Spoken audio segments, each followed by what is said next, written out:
Hey learners, welcome back to the class. आज का जो हमारा चैप्टर है वो है अकाउंटिंग टर्म्स। मतलब कि ये जो छोटे छोटे अकाउंटिंग के वर्ड्स होते हैं जिनका आपको एक्चुअल मीनिंग नहीं पता, तो आफ्टर दिस चैप्टर हम अकाउंटिंग के वो सारे रिलेटेड टर्म्स के बारे में जान पाएंगे जिनका जिक्र हम बार बार में अकाउंटिंग में करते हैं। मतलब जब भी आप अपने अकाउंट्स पढ़ने बैठेंगे तो आप इन वर्ड्स को बार बार में फेस करेंगे, लेकिन अगर आपको इनका मीनिंग नहीं पता होगा तो आपके लिए वो थोड़ा सा टिपिकल हो जाएगा पढ़ना।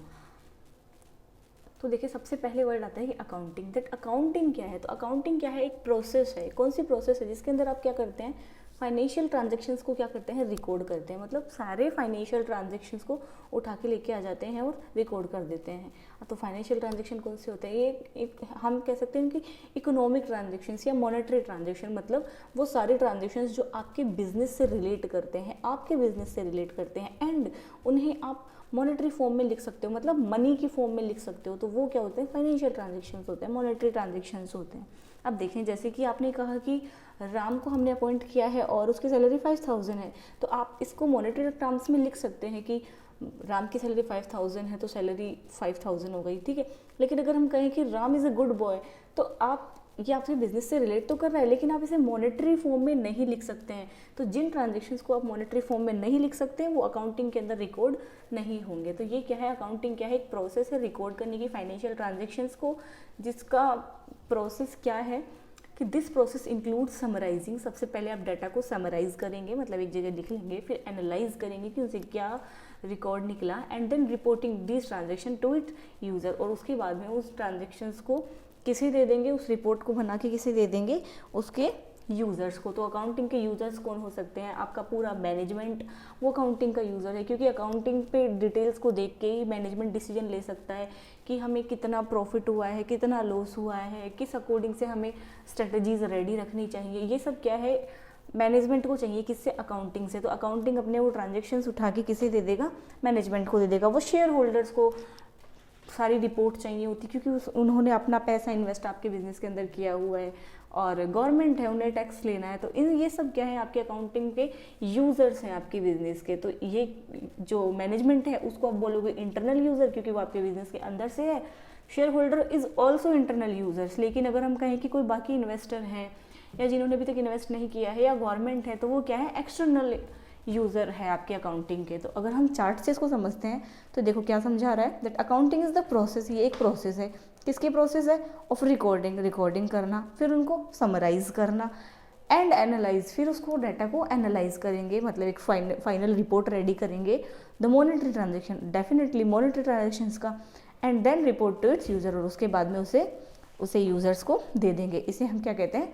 अकाउंटिंग कहते हैं। तो अगर आपके पास में आता है कि अकाउंटिंग क्या है, तो आप ये चार्ट आप बना के दे सकते हैं जो इजीली मेमोरेबल रहेगा आपके लिए, और इसकी एक आप मीनिंग समझा सकते हैं। नेक्स्ट आपकी अकाउंटिंग टर्म आती है अकाउंटिंग स्टैंडर्ड। बार बार में आपको ये फेस करना पड़ेगा कि अकाउंटिंग स्टैंडर्ड्स क्या होते हैं। देखिए, जैसे सिंपल रूल है जिन्हें सब अप्लाई करते हैं, जैसे कि एक स्कूल यूनिफॉर्म है, तो हर एक स्कूल के लिए कंपलसरी है ये है कि उन्हें एक स्कूल की यूनिफॉर्म पर्टिकुलर रखनी होगी। ये एक रूल बना हुआ है। तो ऐसे ही क्या अकाउंटिंग स्टैंडर्ड्स ने कुछ रूल्स और गाइडलाइंस प्रोवाइड करवाई हुई है कि वो ही रूल्स और गाइडलाइंस आपको फॉलो करनी होगी, हर एक कंपनी को फॉलो करनी होगी जब वो अपनी फाइनेंशियल डाटा की रिपोर्ट बनाएंगे।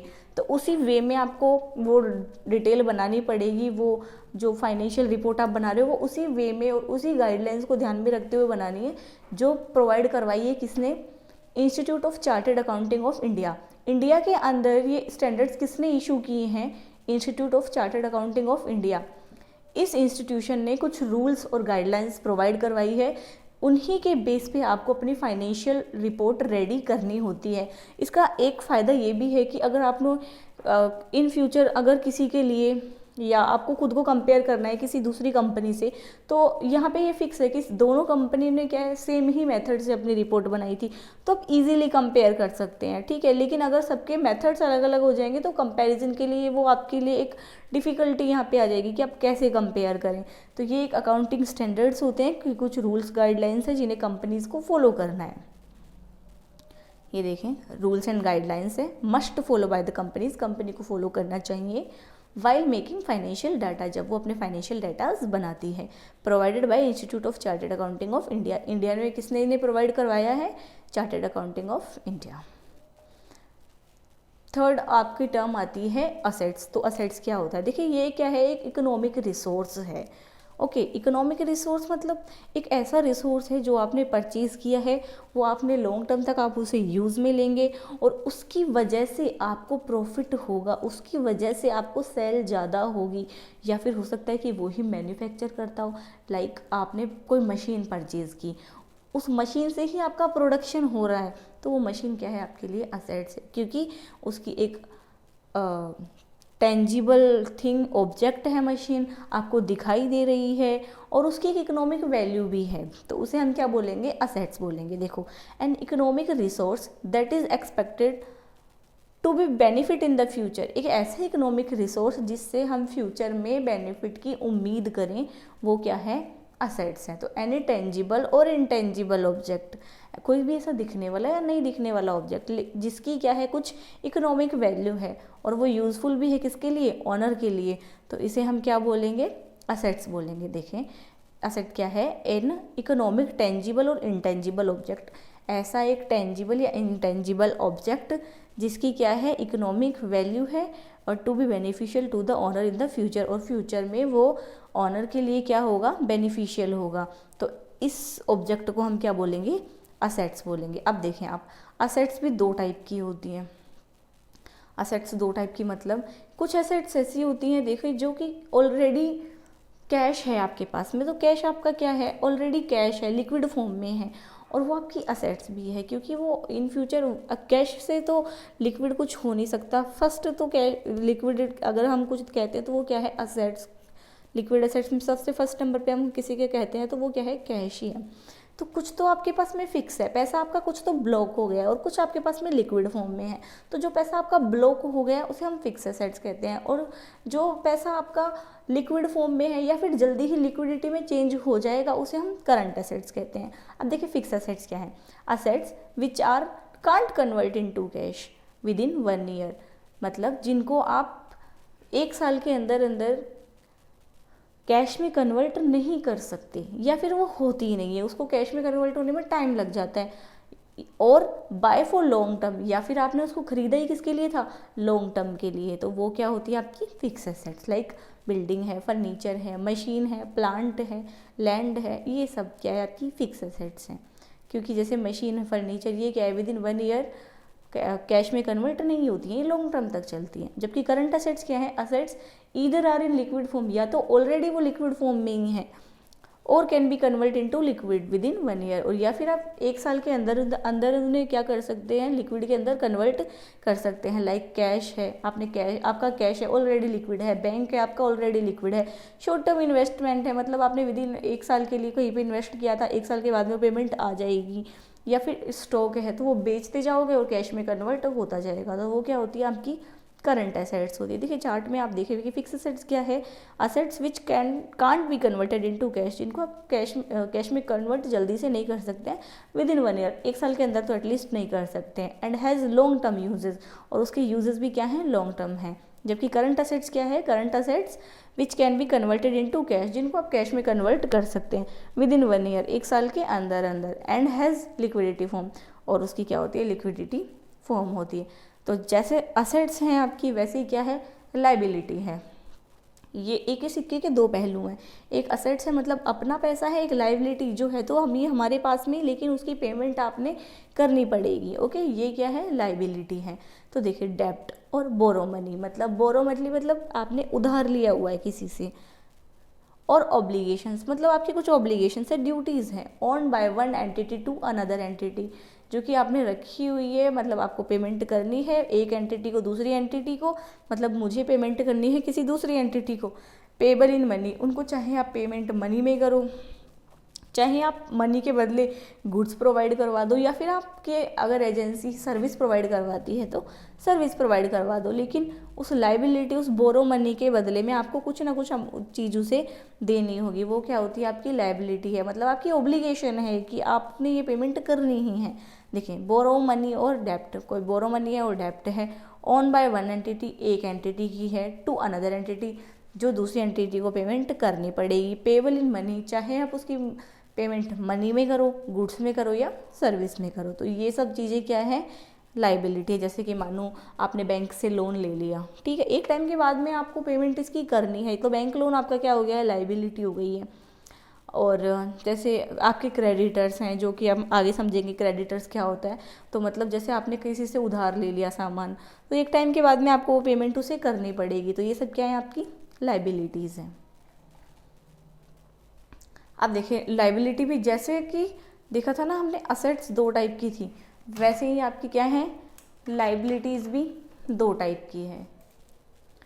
तो दो टाइप की लाइबिलिटीज़ हैं, फर्स्ट है लॉन्ग टर्म लाइबिलिटी और सेकंड है short term liability. Long term liability को हम फिक्स लाइबिलिटी भी कहते हैं और शॉर्ट टर्म लाइबिलिटी को हम करंट लाइबिलिटी भी कहते हैं। तो लॉन्ग टर्म लाइबिलिटी क्या है, जिनकी पेमेंट आप आराम से कर सकते हो, मतलब ठीक है 2 4 5 साल में आप पेमेंट कर सकते हो उनकी, तो उन्हें हम कहेंगे लॉन्ग टर्म लाइबिलिटी। लेकिन जिनकी पेमेंट आपको विद इन 1 ईयर या फिर ऑन डिमांड, जब भी सामने वाला डिमांड कर लेता है तभी देनी पड़ेगी, तो वो क्या है, आपकी शॉर्ट टर्म लाइबिलिटी है। तो देखिए लॉन्ग टर्म लाइबिलिटी क्या है, debts which you can pay in long term, जिनकी पेमेंट आप लॉन्ग टर्म में कर सकते हो, इज लॉन्ग टर्म लाइबिलिटी। वो क्या है, long term liability, like bank loan है, कैपिटल है, लॉन्ग टर्म लोन है, एक्स्ट्रा। लेकिन शॉर्ट टर्म लाइबिलिटी क्या है, debts which you have to pay within 1 year, जिनकी पेमेंट आपने विद इन 1 ईयर ही करनी है, वो क्या है, आपकी करंट लाइबिलिटी है, लाइक क्रेडिटर्स है, बैंक ओवरड्राफ्ट है, शॉर्ट टर्म लोन्स है, एक्स्ट्रा। देखिए फिक्स लाइबिलिटी क्या है, liability which can be paid for long term, और करंट लाइबिलिटी क्या है, liability which must be paid on demand, demand के टाइम पे ही, जब भी सामने वाला मांगेगा आपको पेमेंट देनी पड़ेगी, और विद इन 1 ईयर या फिर 1 साल के अंदर अंदर तो देनी ही देनी है। तो वो क्या है, आपकी करंट लाइबिलिटी। देखो करंट लाइबिलिटी के एग्जांपल्स क्या हैं, क्रेडिटर्स है, बैंक ओवरड्राफ्ट है, शॉर्ट टर्म लोन्स हैं। जबकि फिक्स लाइबिलिटी के एग्जांपल्स क्या हैं, बैंक लोन है, कैपिटल है, डिवेंचर है, लॉन्ग टर्म लोन है, ये सब क्या आपकी फिक्स लाइबिलिटी, मतलब आराम से आप पेमेंट इनकी कर सकते हैं। नेक्स्ट टॉपिक आपका आता है कैपिटल। देखिए कैपिटल क्या है, अगर कोई भी बिजनेसमैन अपना बिजनेस स्टार्ट करता है तो उसे थोड़ा बहुत पैसा चाहिए होता है उसमें इन्वेस्ट करने के लिए, मतलब पैसा, थोड़ा पैसा लगा के ही आप क्या करोगे, बिजनेस स्टार्ट करोगे। तो वो जो थोड़ा पैसा लगा के बिजनेस स्टार्ट कर रहे हो ना, वो थोड़ा पैसा ही क्या होता है, कैपिटल होती है। वो देखो fund introduce by the owner, owner ने फंड इंट्रोड्यूस किया है इन द बिजनेस, बिजनेस के अंदर, वाइल स्टार्टिंग द बिजनेस। कब इन्वेस्ट किया, जब बिजनेस की स्टार्टिंग थी, बिजनेस को स्टार्ट करने के लिए पैसा लगा रहा था, इज कॉल्ड कैपिटल। तो उस जो बिजनेस को स्टार्ट करने के लिए पैसा लगा रहा था उसे ही क्या कहा जाता है, कैपिटल। अब ये ज़रूरी नहीं है कि वो सिर्फ पैसा लगा के बिजनेस स्टार्ट करेगा बिजनेसमैन, हो सकता है वो कुछ असेट्स भी लगा दे, या फिर हो सकता है कि वो लोन लेके ही आपका कैपिटल लगा रहा हो, या फिर हो सकता है कि थोड़ा उसके पास में कैश हो, थोड़ा उसने असेट्स लगाई हो, थोड़ा सा लोन भी लिया हो। तो वो क्या है, कैपिटल किसकी फॉर्म में हो सकती है, कैश की फॉर्म में हो सकती है, असेट्स की फॉर्म में हो सकती है, और कभी कभी लायबिलिटी की फॉर्म में भी हो सकते हैं। जैसे कि बैंक से लोन लेके हम बिजनेस स्टार्ट कर रहे हैं, तो वो बैंक लोन क्या है, कैश तो आपके असेट्स हो गई, और बैंक लोन क्या हो गई, आपकी लायबिलिटी हो गई है। तो कोई भी कैश और असेट्स इंट्रोड्यूस कर रहा है by the owner in his own business, खुद के बिजनेस के अंदर पैसा लगा रहा है, तो उसे हम क्या कहते हैं, कैपिटल कहते हैं। नेक्स्ट टर्म आपकी आती है एंटिटी। अब देखेंगे एंटिटी क्या है, बार बार में आता है business entity, one entity, to another entity. What is entity, तो एंटिटी क्या है, एक ऑर्गेनाइजेशनल स्ट्रक्चर है। इट मीन्स कि क्या है, एंटिटी का मतलब हर एक ऐसी चीज़ जिसका अपनी एक आइडेंटिफिकेशन है उसे हम एंटिटी कहते हैं, जिसके अलग सेपरेट चलता है, जिसकी आइडेंटिफिकेशन सेपरेट है, जिसका वर्क, उसके गोल सब सेपरेट हैं। हम देखें जैसे कि एक बिजनेसमैन का गोल होता है कि मुझे पैसा ज़्यादा कमाना है, प्रॉफिट ज़्यादा कमाना है, लेकिन एक ऑर्गेनाइजेशन का क्या गोल होगा कि मेरा क्वालिटी अच्छी हो, मेरे बिजनेस का नाम अच्छा बढ़े, तो उसे क्या हम क्या कहेंगे, एंटिटी, जिसकी सेपरेट आइडेंटिफिकेशन है। जैसे कि माने कि कंपनी का क्या है, कंपनी की अलग आइडेंटिफिकेशन होती है और उसके ऑनर की अलग आइडेंटिफिकेशन होती है। इट मीन्स कि अगर आपने मानो कि रिलायंस कंपनी पे आपने कोई केस करना है, तो आप किस पे केस करोगे, रिलायंस कंपनी पे केस करोगे, ना कि जाके मुकेश अंबानी पे केस कर दोगे, ठीक है। क्योंकि यहाँ पे क्या है, मुकेश अंबानी की और रिलायंस की अलग अलग एंटिटीज़ हो गई हैं, वो अलग अलग एंटिटी हैं। मुकेश अंबानी के गोल्स कुछ और हैं जबकि कंपनी के गोल्स कुछ और हैं, तो इसे हम क्या कहेंगे कि अलग अलग एंटिटी है। देखें, an entity is an organisational structure, ये एक ऑर्गेनाइजेशनल स्ट्रक्चर होता है that has its own goals, जिसके खुद के गोल हैं, प्रोसेस हैं, and record such as sole proprietorship, जैसे सोल प्रोप्राइटरशिप है तो उसका अलग बिजनेस, पार्टनरशिप की और पार्टनर्स की अलग अलग आइडेंटिटी होती है। बिजनेस की, कंपनी की, इन सब की क्या है, अपने ऑनर से अलग आइडेंटिफिकेशन है। तो यहाँ पे क्या हो गई है, ये कंपनी भी एक एंटिटी बन गई है। देखें, एन ऑर्गेनाइजेशनल स्ट्रक्चर, एक organisational structure has its separate identification, जिसका क्या है, सेपरेट आइडेंटिफिकेशन है। इट्स ऑन गोल, खुद के कुछ गोल्स हैं, प्रोसेस है और रिकॉर्ड्स हैं। तो इन्हें हम क्या कहेंगे, एक कि ये एक एंटिटी है। नेक्स्ट आता है हमारा अकाउंटिंग पीरियड। अकाउंटिंग पीरियड या अकाउंटिंग ईयर क्या होता है, कभी कभी क्या है, क्वेश्चन में कंफ्यूज करने के लिए आपको कह देते हैं कि कंसीडर अकाउंटिंग पीरियड या अकाउंटिंग ईयर। तो आपको कंफ्यूज नहीं होना है कि अकाउंटिंग पीरियड कब स्टार्ट होगा, 1 जनवरी से होगा या फिर 1 अप्रैल से होगा। इसमें आपको सिंपल है, अगर आपने उसने बोला अकाउंटिंग पीरियड, तो जो कंपनी एक्ट 2013 बोला है, बना है, उसके अंदर वो सिंपल कह रहा है कि अकाउंटिंग पीरियड मतलब होता है 1 अप्रैल से लेकर 31 मार्च तक चलेगा। तो जो ईयर स्टार्ट हो रहा है 1 अप्रैल को और ख़त्म हो रहा है, एंड हो रहा है 31 मार्च को, वो क्या है, आपका अकाउंटिंग ईयर है। लेकिन अगर कैलेंडर ईयर की बात आती है कि कैलेंडर ईयर क्या है, या क्वेश्चन में आता है कि कंसीडर कैलेंडर ईयर, तो कैलेंडर कब स्टार्ट होता है तुम्हारा, हैप्पी न्यू ईयर 1 जनवरी। जो कैलेंडर के अंदर आता है वही क्या है, आपका कैलेंडर ईयर कि day begin from 1 January and end on 31 December, this is called calendar year. Okay, now अपना नेक्स्ट टॉपिक है ड्राइंग्स। देखो ड्राइंग्स क्या है, मानो बिजनेसमैन ने बिजनेस स्टार्ट किया, ठीक है, अब वो बार बार में पैसे निकाल लेता है अपने घर के काम के लिए भी, ठीक, क्योंकि हमने पहले ही पढ़ लिया है कि बिजनेसमैन की और ऑर्गेनाइजेशन की अलग अलग एंटिटी है। तो यहाँ से हमें क्लियर हो गया है कि बिजनेसमैन अपने खुद के लिए भी कुछ कर नहीं सकता, ऑर्गेनाइजेशन से अगर करता है तो उसको बताना पड़ेगा, ठीक है। तो जब भी बिजनेसमैन अपने पर्सनल यूज़ के लिए, अपने घर के यूज़ के लिए कोई भी असेट्स ले लेता है या गुड्स ले लेता है या फिर पैसे विड्रॉ कर लेता है अपने पर्सनल काम के लिए, ठीक है, तो इससे क्या हो रहा है, पैसा तो बिजनेस के अंदर तो पैसा कम हो रहा है ना, तो उसे हम क्या दिखाएंगे, उसे हम ड्राइंग दिखाएंगे। तो हम क्या कहेंगे कि when owner of the business का जो ऑनर है विड्रॉ कैश विड्रॉ कर लेता है, गुड्स विड्रॉ कर लेता है, असेट्स विड्रॉ कर लेता है फॉर हिज पर्सनल यूज़, अपने पर्सनल यूज़ के लिए, तो उसको हम क्या बोलेंगे, it is term as drawings. तो वो क्या है, आपकी ड्राइंग्स है। Like use 5,000 for personal use by the owner, जैसे 5,000 रुपये ऑनर ने अपने खुद के काम के लिए निकाल लिए, तो वो क्या है, ड्राइंग्स है। देखो, कैश और goods of assets of the business use by honour for his personal use, तो ये सब क्या हो गए हैं, उसके ड्राइंग्स हो गई है। नाउ अपना नेक्स्ट टॉपिक आता है डेटर।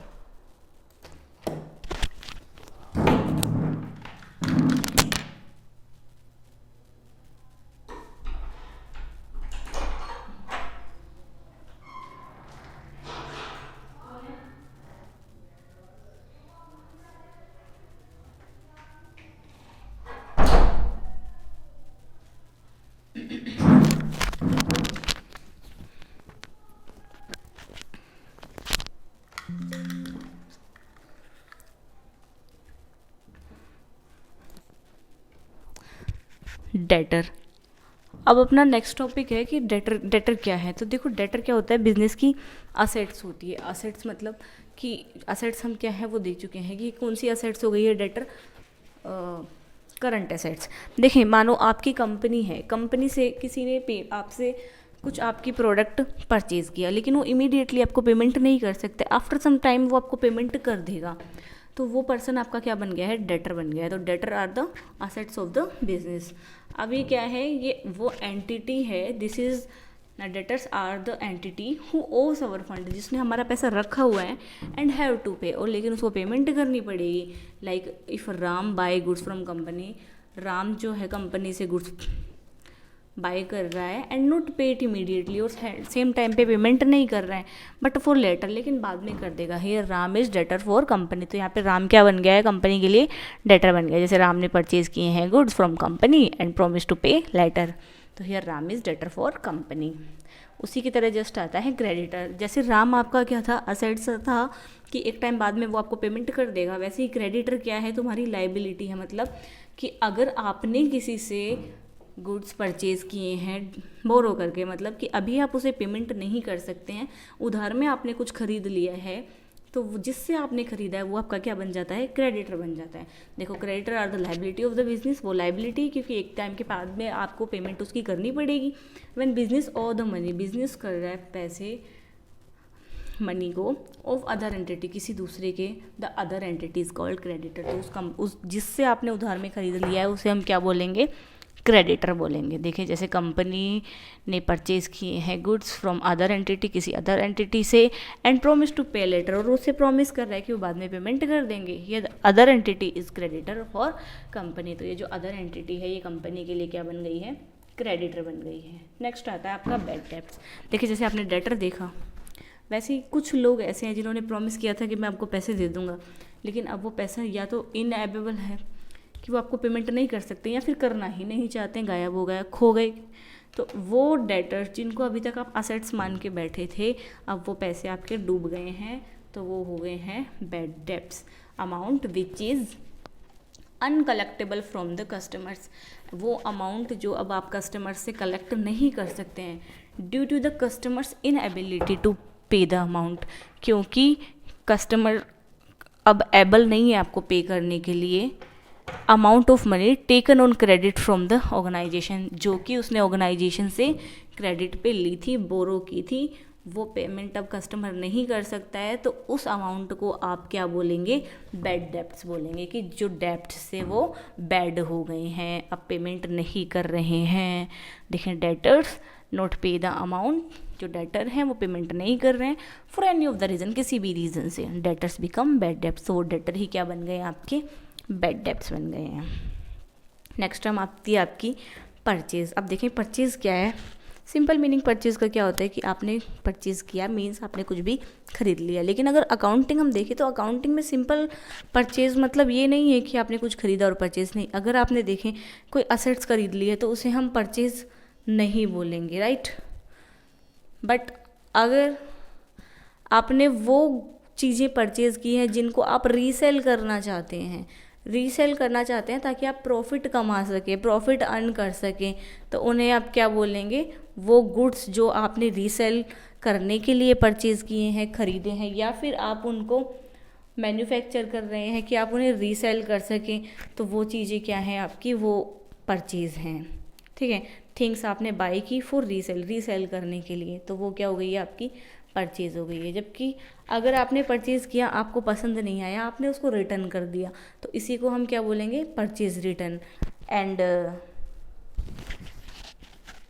बिजनेस इज़, और इसी को ही क्या बोलते हैं हम, रिटर्न आउटवर्ड भी बोलते हैं। Just like purchase. अब आता है सेल। देखें सिंपल सेल मतलब बेच देना, लेकिन अगर आपने असेट्स बेच दी तो उसको हम सेल के अंदर इंक्लूड नहीं करेंगे। तो सेल क्या है, मतलब अगर आपने वो थिंग्स सेल की हैं कस्टमर्स को जिनको आपने ख़रीदा ही रीसेल करने के लिए था, या फिर आपने मैन्युफैक्चर ही इसलिए किया था कि आप इसको बेच के प्रॉफिट कमा सकें, तो उन्हें हम क्या बोलेंगे, sale. When business sell the goods to the customer, customers को बेच रहा है to earn profit, profit earn करने के लिए, दिस इज़ कॉल्ड सेल। ये क्या है आपका, सेल है, सेल किए गुड्स को to earn profit. Next sale return, मतलब जस्ट लाइक परचेज रिटर्न, अगर कस्टमर्स को हमारे गुड्स पसंद नहीं आएंगे तो वो क्या करेंगे, हमें रिटर्न कर जाएंगे, उसे हम क्या कहते हैं, सेल्स रिटर्न। और इसी को हम रिटर्न इनवर्ड भी कह रहे हैं, इन मतलब वापस आ गया, तो सेल्स रिटर्न। नेक्स्ट टॉपिक है अपना बैंक ओवरड्राफ्ट। देखिए बैंक ओवरड्राफ्ट क्या है, अगर आपने सुना है तो credit card facility. Credit card facility क्या होती है और बैंक ओवरड्राफ्ट सेम चीज़ें हैं कि बैंक अपने अच्छे कस्टमर्स को एक फैसिलिटी प्रोवाइड करवाता है कि आप अपने डिपॉजिट अमाउंट से ज़्यादा भी विड्रॉ कर सकते हैं, ठीक है। उस फैसिलिटी को हम बोलते हैं बैंक ओवरड्राफ्ट। लेकिन बैंक इसके ऊपर कुछ चार्ज भी काटता है, क्योंकि वो आपको एडवांस में पैसे प्रोवाइड करवा रहा है तो वो चार्ज भी काटेगा, उसे हम इंटरेस्ट कहते हैं। और बैंक ओवरड्राफ्ट क्या हो गई, अब आपकी एक लाइबिलिटी हो गई है कि आपने इसकी पेमेंट करनी होगी विद इन 1 ईयर, इसलिए क्या है आपकी एक करंट लाइबिलिटी है। तो देखो this is a facility provided by the bank where customers withdraw the amount more than he has deposited. Deposit amount से ज़्यादा कस्टमर जब निकाल सकता है तो उसे हम कहते हैं bank overdraft. Bank charge some interest on it. अब बैंक क्या करता है, इसके ऊपर कुछ चार्ज भी काटता है। This is a current liability. और ये क्या है, करंट लाइबिलिटी है। अ फैसिलिटी है प्रोवाइडेड बाय द बैंक, एक फैसिलिटी है जो बैंक प्रोवाइड करवाता है थ्रू विदड्रॉ मनी, मनी को विदड्रॉ करने के लिए, मोर देन डिपॉजिटेड, डिपॉजिटेड से भी ज़्यादा। अब देखें goods. Goods are the things we purchase for resale. वो चीज़ें जो आपने परचेज ही क्यों किए कि आप उन्हें रीसेल करो, तो उन चीज़ों को तुम क्या बोलोगे, गुड्स बोलोगे, ठीक है। या फिर मैन्युफैक्चरिंग अगर आपने कंपनी है तो जो आपने मैन्युफैक्चरिंग किस लिए किया है, रीसेल करने के लिए, वो क्या है आपके गुड्स हैं। तो देखो यहाँ पे सिंपल मीनिंग में समझाया है कि थिंग्स परचेज की हैं फॉर रीसेल, रीसेल करने के लिए, तो गुड्स है, लेकिन थिंग्स परचेज किए फॉर यूज़ करने के लिए, बट नॉट फॉर रीसेल करने के लिए नहीं, तो वो क्या है, आपकी गुड्स नहीं है। नेक्स्ट टॉपिक आता है हमारा डेप्रीशिएशन। देखो डेप्रीशिएशन क्या है, मानो कि आज आपने एक फर्नीचर खरीदा, 10 साल बाद में उसकी पेमेंट, अगर आज 10,000 में खरीदा है तो 10 साल बाद में उसकी पेमेंट हो जाएगी 2,000 रुपये या 3,000 रुपये। तो डे बाय डे उसकी पेमेंट क्या हुई है, रिड्यूस हो गई है, कम हो गई है। वो जिस फैक्टर के कारण हुई है उसे हम कहते हैं डेप्रीशिएशन। तो डेप्रीशिएशन क्या है, depreciation is generally reduction the value of assets. ये जनरली क्या है, reduction the value of assets.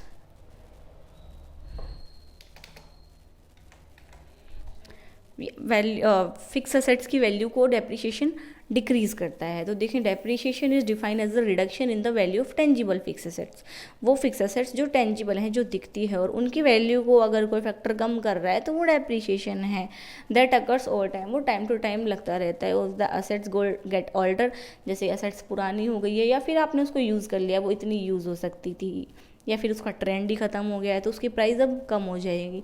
देखिए डेप्रीशिएशन क्या है, depreciation is what, this is fall in value fall हो रही है ऑफ फिक्स असेट्स की, बिकॉज ऑफ इट्स यूजेस। आपने यूज़ कर लिया, फ्लक्स ऑफ टाइम मतलब टाइम उसका पूरा हो गया है, ऑब्सोलेंस मतलब वो ख़त्म होने वाली हो गई है। नेक्स्ट टॉपिक आपका आता है अमोर्टाइजेशन। जैसे डेप्रीशिएशन किसकी वैल्यू को रिड्यूस कर रहा था, टेंजिबल फिक्स एसेट्स की वैल्यू को, तो अमोर्टाइजेशन भी क्या है, वैल्यू डिक्रीज कर रहा है, लेकिन किसकी वैल्यू डिक्रीज कर रहा है, इनटेंजिबल एसेट्स की। इनटेंजिबल एसेट्स कौन सी हैं, जैसे गुडविल है, पेटेंट है, वो सब इंटेंजिबल एसेट जो दिखाई तो नहीं देती थी, लेकिन उनकी वजह से हमारे बिजनेस को प्रॉफिट होता था। तो अगर उनकी वैल्यू डाउन हो रही है डे बाय डे, तो वो क्या, उसका रीज़न है आपका अमोर्टाइजेशन। तो it means writing off intangible assets over their useful life और reduction the value of intangible assets. तो रिड्यूस हो रही है वैल्यू किसकी, इंटेंजिबल एसेट्स की। नेक्स्ट टॉपिक हमारा आता है गुडविल। गुडविल क्या है, देखो गुडविल क्या है, गुड नेम, मतलब आपकी बिजनेस इसलिए चल रहा है क्योंकि उसका नाम अब बहुत अच्छा हो गया है, वो सालों से आपने उसमें काम किया है, मेहनत की है, अब उसका नाम बहुत अच्छा हो गया है और वो अपने नाम की वजह से आज बिजनेस मार्केट में सर्वाइव कर रहा है, बहुत अच्छा प्रॉफिट कमा रहा है। तो वो उसकी क्या है, गुड नेम है, उसकी रेपुटेशन है, ठीक है। और ये क्या होता है, एक इंटेंजिबल फिक्स एसेट्स है। नाउ शेयर्स, देखें शेयर्स हम नाम सुनते हैं कि शेयर्स क्या है। शेयर्स क्या है कि एक कंपनी, मानो कंपनी स्टार्ट की किसी पर्सन ने, तो वो बहुत सारे पैसे खुद नहीं लगा सकता, लेकिन वो चाहता है कि मेरी कंपनी में एटलीस्ट 50 लाख रुपए हो, तो वो उन 50 लाख को किसी एक पर्सन से मांग भी नहीं सकता कि आप मेरी कंपनी में 50 लाख रुपए इन्वेस्ट कर दें, नहीं। तो वो क्या करेगा, अपने 50 लाख रुपए को छोटी छोटी यूनिट्स में डिवाइड कर देगा, ठीक है, और हर एक यूनिट को नाम देगा शेयर। वो जो छोटी छोटी यूनिट्स में, मतलब जब ओनर अपनी कैपिटल को, कंपनी की कैपिटल को छोटी छोटी यूनिट्स में डिवाइड कर देता है, तो वो छोटी छोटी यूनिट्स जो होती हैं उन्हें हम शेयर कहते हैं। तो कंपनी की कैपिटल है डिवाइडेड इनटू स्मॉल यूनिट्स, छोटी छोटी यूनिट्स में हो गई हैं डिवाइडेड, और ईच यूनिट इज़ शेयर्स। तो हर एक यूनिट क्या है, शेयर्स है। अब क्या आता है, रिवेन्यू। रिवेन्यू क्या है, देखो रिवेन्यू मतलब कि कंपनी ने गुड्स को सेल किया, उससे जो पैसे आए वो क्या है, रिवेन्यू है। अब that amount of the business earn by selling it's product, अपने प्रोडक्ट सेल की और प्रोवाइडिंग सर्विस, या फिर अपनी सर्विस प्रोवाइड कराई टू द कस्टमर को, तो उसके बदले में जो पैसा आया उसको हम रिवेन्यू में कन्वर्ट करते हैं। नेक्स्ट टॉपिक है आपका एक्सपेंसेस। एक्सपेंसेस क्या है, देखें, cost occur by a business in the process of earning revenue. Revenue को अर्न करने के लिए जो आपने कॉस्ट लगाई है वो क्या है, आपके एक्सपेंसेस होते हैं। जैसे कि वेजेस है, मतलब आपने लोगों को मजदूरी दी है वो काम करने के लिए, या फिर सैलरी दी है, और भी जनरल एक्सपेंसेस हैं, स्टेशनरी हैं, ये सब क्या है, कॉस्ट लग गई है किसके ऊपर, उस प्रोडक्ट के ऊपर जिसको आप बेचना चाहते हैं, ताकि आप क्या कर सकें, रिवेन्यू अर्न कर सकें। तो उस कॉस्ट को क्या बोलते हैं हम, एक्सपेंसेस। देखो एक्सपेंस क्या है, मनी स्पेंड कर दी in the process to earn income, उस प्रोसेस में कि आप प्रॉफिट अर्न कर सकें, उसे हम क्या बोलेंगे, एक्सपेंसेस। नेक्स्ट आपका आता है एक्सपेंडिचर। अब ये एक्सपेंडिचर क्या है, माने आपने अपने प्रोडक्ट को एडवर्टाइज करवाने के लिए किसी बड़े सेलिब्रिटी को बुला लिया और उसने ले लिए 2 करोड़ रुपए आपके 2 रुपए के पेन के लिए। ये आपने बहुत बड़ा अमाउंट तो स्पेंड कर दिया, लेकिन अब इसकी वजह से क्या होगा, आपकी सेल्स बहुत जल्दी ग्रो करेगी और बहुत ज़्यादा बड़े अमाउंट में ग्रो करेगी। तो देखो, स्पेंडिंग मनी और इनकरिंग अ लायबिलिटी, मतलब आपने मनी स्पेंड की है for some benefit in future, कि अभी तो इसका रिजल्ट नहीं दिखेगा लेकिन फ्यूचर में इसका रिजल्ट बहुत अच्छा दिखेगा, तो उसे हम क्या कहेंगे, एक्सपेंडिचर। तो क्या एक्सपेंडिचर क्या है, मनी स्पेंड की है for some benefit in future. Same time पे उसका बेनिफिट नहीं दिखेगा लेकिन फ्यूचर में उसका बेनिफिट दिखेगा, तो उस स्पेंडिंग मनी को हम बोलेंगे एक्सपेंडिचर।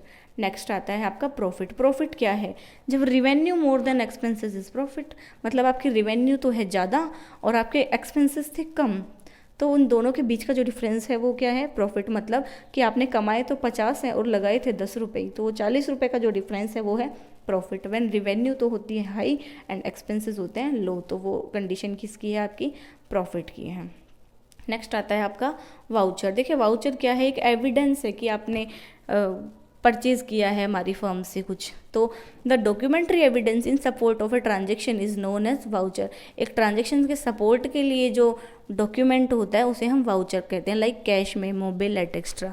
ठीक है, ये स्टूडेंट्स एक अकाउंटिंग टर्म की एक लॉन्ग वीडियो थी, इसकी शॉर्ट्स भी अवेलेबल है, आप वहाँ से जाके शॉर्ट्स में जाके इसके पूरे शॉर्ट्स चेक कर सकते हैं। और ये छोटे छोटे से एक सिंपल टर्म्स थे जिनमें सिर्फ आपने मीनिंग देखा है कि ये एक्चुअली होते क्या हैं। ये अपने आप में हर एक चीज़ एक ब्रॉड कंसेप्ट है, तो उनको भी हम डे बाय डे अपलोड करते जाएंगे और आप वहाँ से गो थ्रू कर सकते हैं। Thank you.